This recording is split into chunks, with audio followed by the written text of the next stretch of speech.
And that's a very different motive from the motive of attempting to cover up criminal activities of an individual.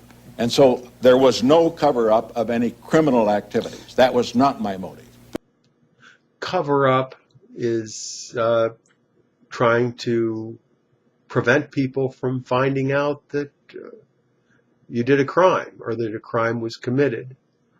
For example, they talk about the Watergate cover-up, where a fairly minor crime was committed, but the president of the country, President Nixon, actively engaged in trying to cover up the crime, which ended up costing him his presidency.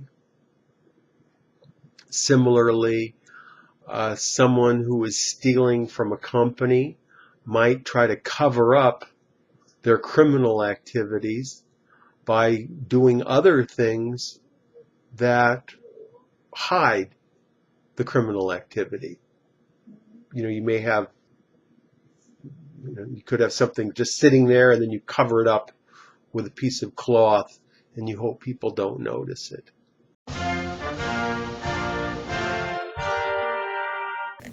My motive was, in everything I was saying, or certainly thinking at the time, was not to try to cover up a criminal action, but to be sure that as far as any slipover, or should I say slopover, I think would be a better word, any slopover in a way that would damage innocent people. A slipover is a sweater vest where you doesn't have buttons. You pull the sweater vest on over your head.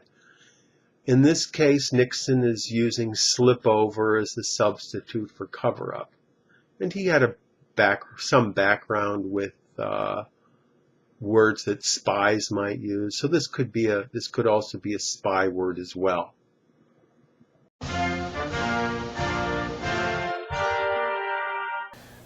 But the New York Times, the networks, and so forth were talking about hush money.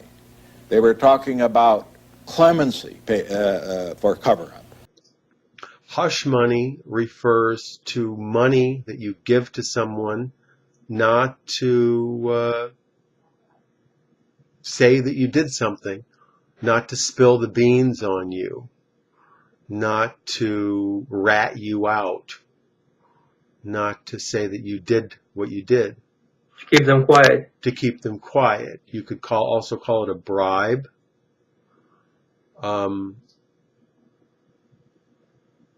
Money that you give someone to buy. You can buy their silence as well.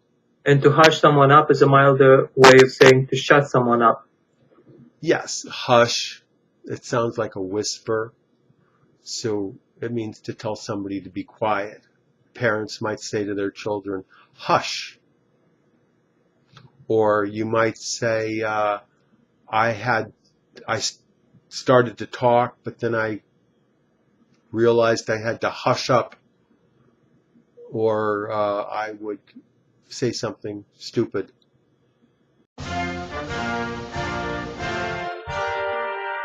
We had, certainly that I had, was that men who worked in this kind of covert activity, men who, of course, realize it's dangerous activity to work in, particularly since it involves illegal entry. Covert means hidden in the same way that overt means open. Covert activity usually refers to spy activity. It can also refer to criminal activity as well, but it's where people do things and they try to avoid other people being able to see what it is that they're doing.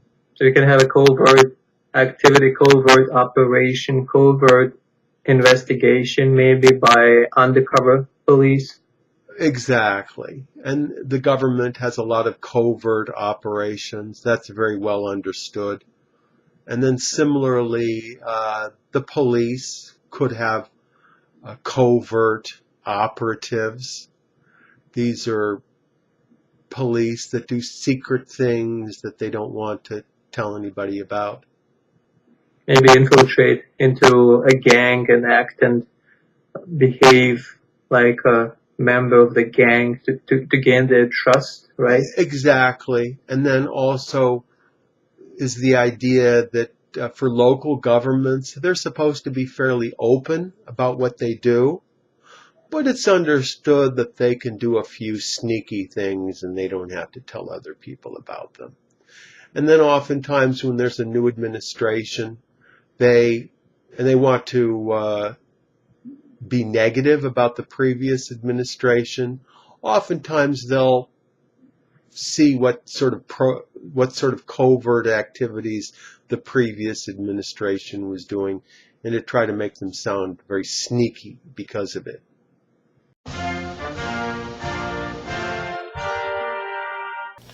I certainly could believe that a man like Howard Hunt, who was a prolific book writer, or any one of the others.